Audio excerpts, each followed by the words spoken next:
شرارتی بچے اپنی ماں کی موت سے بے خبر تھے۔ میں حسب معمول صبح کی پہلی زیر زمین گاڑی سے اپنے کام کی طرف جا رہا تھا۔ گاڑی کے کچھ مسافر پرسکون انداز میں بیٹھے اخبار کے مطالعے میں مصروف تھے تو کچھ اپنی سوچوں میں گم، اور کئی ایک تو بیٹھے اونگ بھی رہے تھے۔ سب کچھ ٹھیک جا رہا تھا کہ اچانک ایک اسٹیشن سے ایک آدمی اپنے 2 بچوں کے ساتھ گاڑی میں سوار ہوا۔ بچے کیا تھے کہ آفت کا پرکالا تھے، انہوں نے آتے ہی گاڑی میں وہ ادھم مچایا کہ الامان الحفیظ۔ ٹک کر بیٹھنا تو انہوں نے سیکھا ہی نہیں تھا، مگر اس سب سے برعکس ان بچوں کے ساتھ گاڑی پر سوار ہونے والا شخص میرے پہلو میں ان سب باتوں سے بے خبر اپنی آنکھیں بند کیے بیٹھا تھا۔ بچے ایک دوسرے سے لڑنے اور جھگڑنے اور خوب چیخ و پکار کے ساتھ ساتھ ایک دوسرے پر چیزیں بھی الفاٹے کر پھینک رہے تھے۔ مسافر بھی بچوں کے شر سے محفوظ نہیں تھے، کیونکہ بچے کبھی کبھار تو مسافروں سے اخبار چھین کر بھاگ رہے تھے تو کبھی مسافروں کے اخبار پھاڑ رہے تھے، جبکہ یہ شخص ان سب باتوں سے بے نیاز، بے حس اور ساکن بیٹھا تھا۔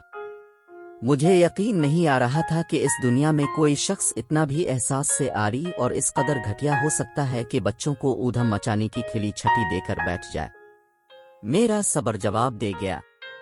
میں نے اس شخص سے مخاطب ہے کر کہا، جناب آپ کے بچوں نے پوری گاڑی میں سوار لوگوں کے ناک میں دم کر رکھا ہے، اب کس مٹی کے بنے ہوئے ہیں کہ آپ پر اس سب کچھ کا ذرا برابر بھی اثر نہیں ہو رہا؟ آدمی نے اپنی آنکھیں کھولیں اور گرد و نواح پر ایک نظر ڈالی اور سب کچھ ایسے دیکھا گویا پہلی بار یہ سب کچھ دیکھ رہا ہو۔ اس نے بڑی نرمی سے مجھے کہا، جی آپ بالکل ٹھیک کہہ رہے ہیں، مجھے اس صورتحال کا تدارک کرنا چاہیے۔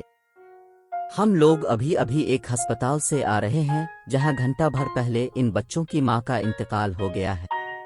میرا دماغ سوچنے سے عاجز ہوا بیٹھا ہے کہ ان بچوں کو اس صدمے سے کیسے آگاہ کروں، اور ان بچوں کو بھی کچھ احساس نہیں ہے کہ ان پر کیسی قیامت گزر چکی ہے اور وہ کیسے اس صورتحال کا سامنا کریں گے۔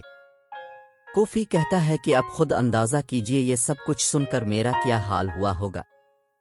چند لمحات پہلے تک اگر میں بچوں پر تل ملایا اور جھنجھلایا بیٹھا تھا تو اب میرا دل بچوں کے لیے رحم اور ترس سے بھرا ہوا تھا۔ میں اس گھمبیر صورتحال کا خوب اندازہ کر سکتا تھا۔